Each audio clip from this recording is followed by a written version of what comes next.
So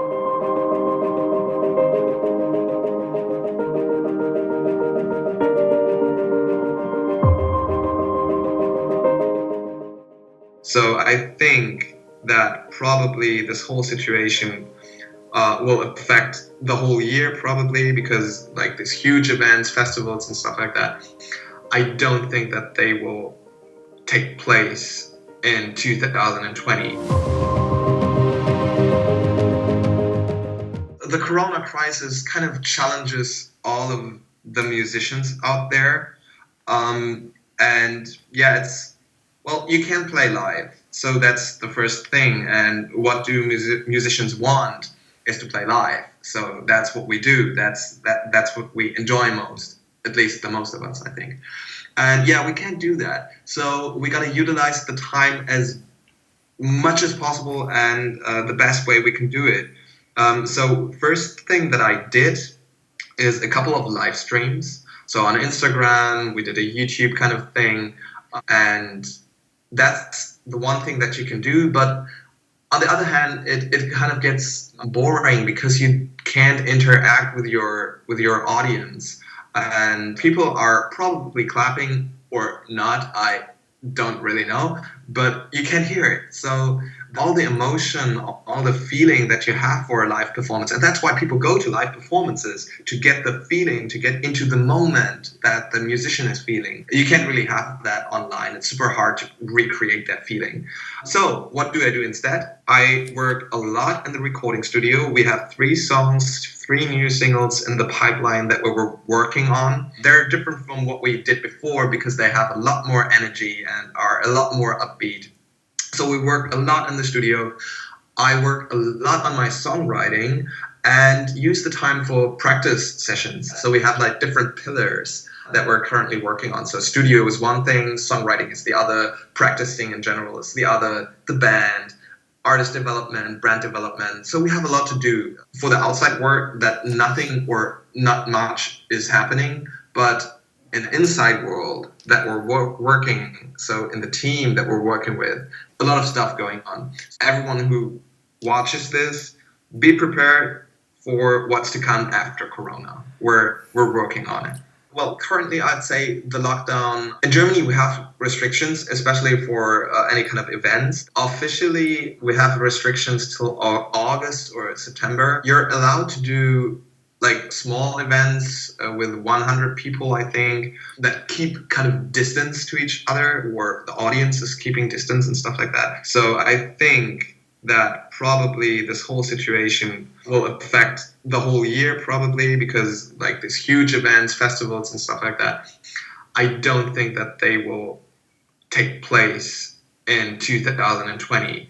Maybe we get like smaller events or smaller gigs after September, but I'm pretty sure that till September there is not much, or there won't be much possibilities to actually perform live. I started playing electric guitar, and not just for any kind of reason.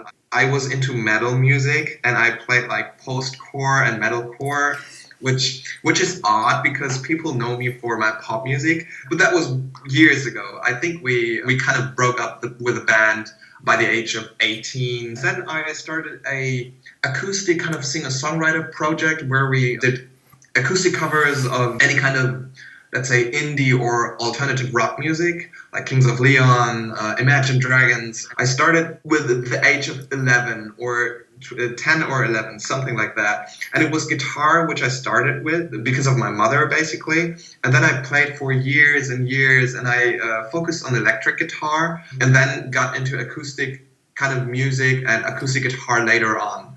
Music is inspiration and it's feeling, and what it taught me is definitely how to express my feelings. So I'm basically a singer-songwriter, so I write about my own experiences, about my life, about what I went through or did not went through. So what did music teach me is how to process problems or issues or any kind of experiences that I had and express them to the outside world. So it's one thing to show emotions and to express emotions, and music kind of is the little helper to create the or to recreate an emotion that you had in any kind of situation. It could also be a positive, like when I'm super energetic and I write a song in that mood, that music captures that moment, and you can listen to it later and kind of reminisce into that moment and remember it and relive it. So that's something that music definitely taught me, how to express myself and how to capture and process emotions or experiences that I have or had.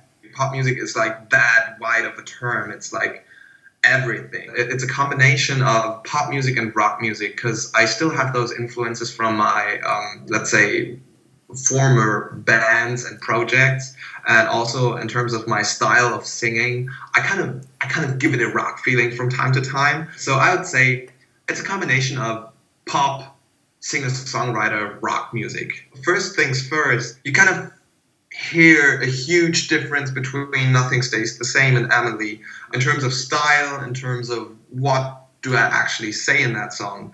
And well, Nothing Stays the Same was kind of an experiment from a music perspective and also from a lyric perspective. So Nothing Stays the Same basically describes that you can't predict or you can't plan life, because, and I cite myself at this point, nothing stays the same, and life's a game and nothing stays the same, because you can plan things and just a second later everything changes. And I wrote that song because, well, I've been making music for years, and but I also studied engineering, so I'm a graduated engineer and work as a consultant.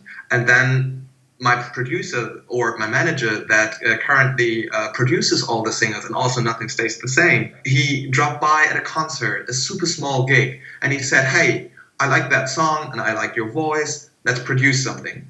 And all of a sudden I had a firm plan of going straight into consulting, and then he showed up and boom, everything changes or changed.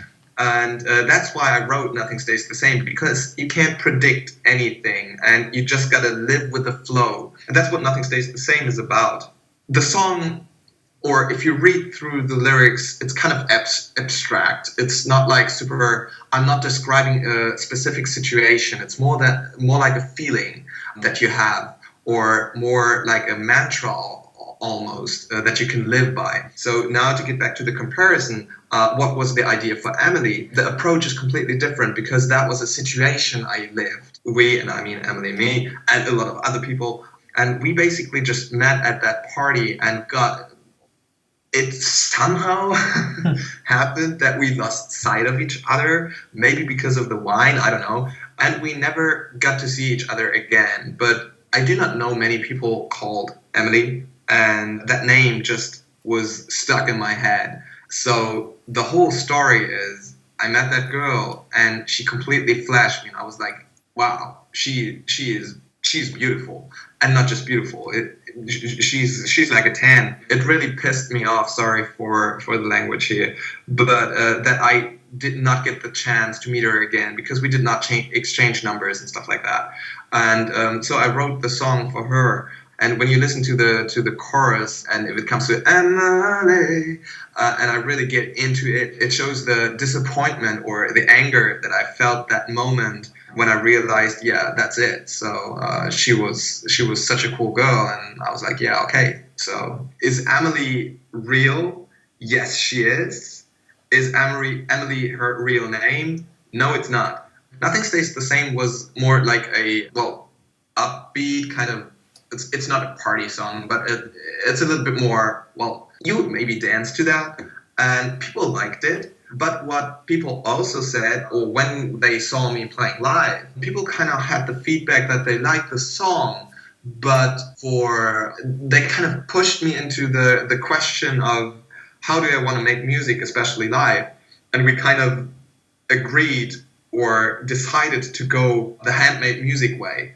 And when we released Emily, a lot of people appreciated that. People like both singles. We currently work on 3 songs, and 2 of them are probably the ones that I would, for future references, would like to play. Those are called Break the Line and Unstoppable.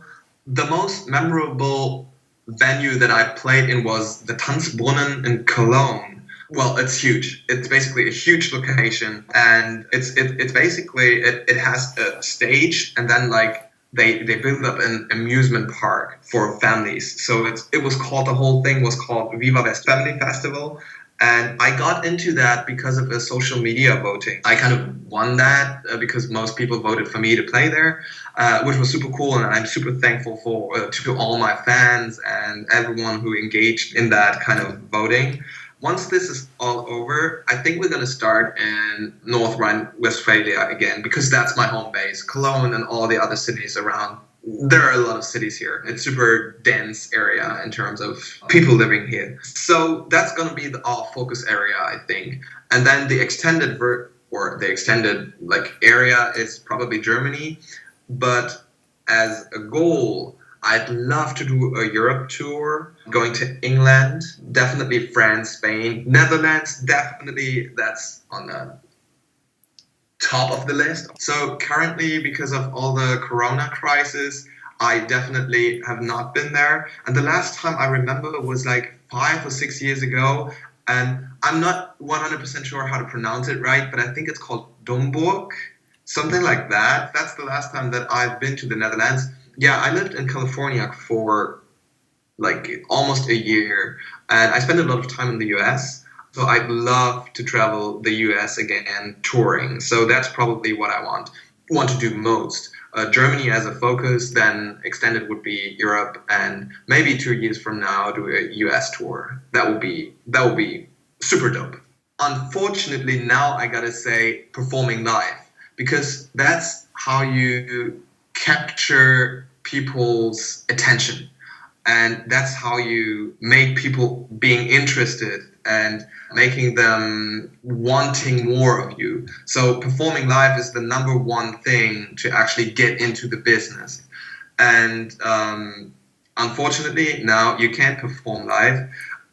So probably now it's social media. And also, if it's not Corona, or if Corona is over, there are always two pillars to being a musician or to becoming one. You always gotta have a social media presence, and you always have to perform. So those are the two most important things, I'd say.